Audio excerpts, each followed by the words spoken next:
हमने अपने पिछले वीडियो में सम्राट चंद्रगुप्त मौर्य के बारे में जाना कि किस प्रकार बालक चंद्रगुप्त परिश्रम की आग में तप कर सोना बना, किस प्रकार बालक चंद्रगुप्त एक महायोद्धा बने। आइए अब हम आगे बढ़ते हुए इतिहास के अगले पन्ने को खोलते हैं। कौन है सम्राट चंद्रगुप्त मौर्य? जहां हिंदू धर्म चंद्रगुप्त महान को निम्न वर्ग का एक महान योद्धा मानता है, वहीं बौद्ध धर्म चंद्रगुप्त महान को क्षत्रिय मानते हैं। तो कुछ इतिहासकार चंद्रगुप्त को नंद वंश का वारिस मानते हैं। पर जो भी हो, अखंड भारत के सपनों को सच करते हुए पूरी दुनिया में भारत की धाक कायम करने वाला एक सूरमा था, जिसका नाम था वीर विराट सम्राट चंद्रगुप्त मौर्य। सम्राट ने नंदों की सेनाओं को पाटलिपुत्र के मैदानों में चकनाचूर करके रख दिया। इतिहास के महान कहे जाने वाले सिकंदर की सेनाओं को संपूर्ण अफगानिस्तान से वापस रवाना कर दिया। सिकंदर के सेनापति सेल्यूकस पर धमाधम धावों के साथ अपनी जीत के झंडे बुलंद किए और उसे 2 बार बंदी भी बनाया। ईरान, फारस से लेकर पूर्वी बंगाल और कश्मीर से लेकर कर्नाटक तक के महान साम्राज्य के अधिपति सम्राट चंद्रगुप्त मौर्य कलिंग और तमिल को छोड़कर संपूर्ण अखंड भारत के निर्माता थे। जिस समय चंद्रगुप्त जंगल में योद्धाओं को इकट्ठा करके एक सेना का निर्माण कर रहे थे, उसी समय सिकंदर राजा पोरस पर हमले की तैयारी कर रहा था। झेनब और चिनाब नदियों के साम्राज्य पर राज करने वाले राजा पोरस एक महान राजा थे। इसके दूसरी तरफ आचार्य चाणक्य कंधार और भारत के सभी 16 महाजनपदों के राजाओं को इकट्ठा करके सिकंदर को करारी टक्कर देने की तैयारी कर रहे थे। चाणक्य ने सभी 16 महाजनपदों के राजाओं को अखंड भारत की अखंड सेना के निर्माण की योजना बताई, पर यह योजना सफल नहीं हो पाई, जिसके बाद सिकंदर और राजा पोरस के बीच एक महाभयानक युद्ध हुआ, जिसे दुनिया ने बैटल ऑफ हाइडा स्पेस के नाम से जाना।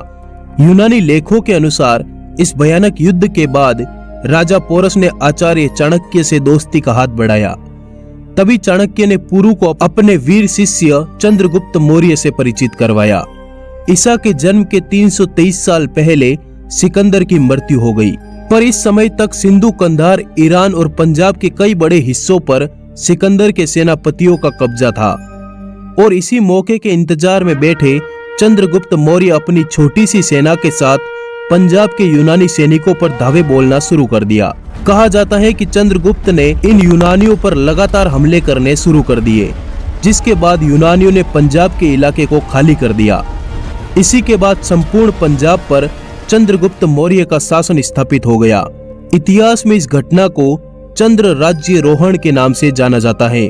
पंजाब को जीतकर चंद्रगुप्त मौर्य पंजाब के राजा बन चुके थे और चाणक्य प्रधानमंत्री बन चुके थे।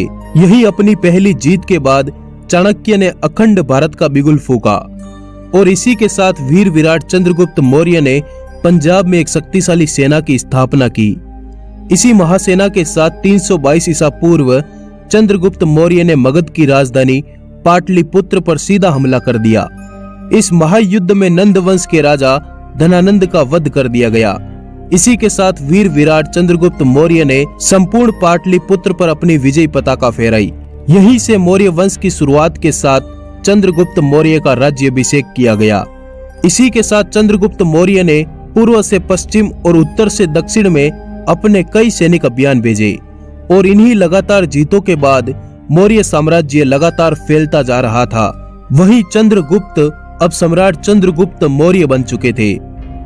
इसी समय सीरिया के शासक सेल्यूकस निकेटर को समाचार मिले कि एक 26 साल के लड़के ने पंजाब को जीतकर यूनान के राज्य को तहस नहस कर डाला और संपूर्ण राज्य पर अपना अधिकार कर लिया। इसी हमले के जवाब में साल 305 ईसा पूर्व सेल्यूकस ने चंद्रगुप्त मौर्य पर हमला कर दिया।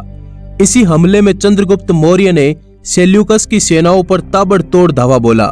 सेल्यूकस कुछ समझ ही नहीं पाया कि आखिर हो क्या रहा है, क्योंकि सेल्यूकस का हर दाव, हर योद्धा चंद्रगुप्त के सामने घुटने टेक चुका था।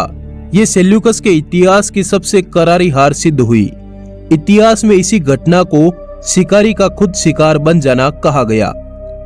सेल्यूकस की सेनाओं को सम्राट की सेना ने चारों तरफ से घेर लिया। मौत रूपी चंद्रगुप्त महान निकेटर के सामने खड़ा था। तभी सेल्यूकस ने चंद्रगुप्त महान के साथ अपनी हार स्वीकारते हुए संधि की। इस संधि के तहत सेल्यूकस ने सम्राट चंद्रगुप्त को बलूचिस्तान, हेरात, कंधार और काबुल राज्यों का राजा घोषित कर दिया। सेल्यूकस चंद्रगुप्त मौर्य से इतना भयभीत हुआ कि उसने अपनी बहन हेलेना का विवाह चंद्रगुप्त मौर्य के साथ करवा दिया। दूसरी तरफ वीर चंद्रगुप्त ने भी सेल्यूकस को उपहार में 500 हाथी दिए। सम्राट द्वारा ये चारों राज्यों का शासन जीत लेने के बाद सम्राट चंद्रगुप्त एक विशाल साम्राज्य के सम्राट बन चुके थे। प्लूटार्क ने सम्राट के बारे में लिखा है कि सम्राट की 6 लाख की महासेना थी, जिसने भारत के कई कई राज्यों को एक ही झटके में अपने शासन में शामिल कर लिया था। यूनानी यात्री मेगस्थनीज सम्राट के दरबार में कई सालों तक यूनान का राजदूत बनकर रहा, जिसने सम्राट के दरबार में रहते हुए इंडिका नामक किताब लिखी। इन्हीं साम्राज्य विस्तार के बाद मौर्य काल में भारत में लगातार 12 सालों तक भयंकर अकाल पड़ा। इसी अकाल में सम्राट अत्यधिक परेशान हो गए। अंत में उन्होंने ब्राह्मणों तथा संतों की सभा बुलाई और अकाल से मुक्ति के मार्ग पूछे। इसी सभा में साल 298 ईसा पूर्व सम्राट के दरबार में एक जैन साधु भद्रबाहु पधारे। उन्होंने सम्राट से कहा कि इस अकाल का कारण महाराज आपके कर्म हैं। आपने अखंड भारत के सपनों को सच करने के लिए 16 महाजनपदों के कई कई राजाओं का वध किया, जिसके कारण ही यह अकाल पड़ा है। सम्राट ने पूछा, इसका क्या उपाय है? संत भद्रबाहु का जवाब था संथारा। संथारा का अर्थ था राजपाट छोड़कर गुप्त स्थान पर भूखे प्यासे रहकर अपनी अंतिम सांस तक अपने इष्ट आराध्य का ध्यान करते रहो।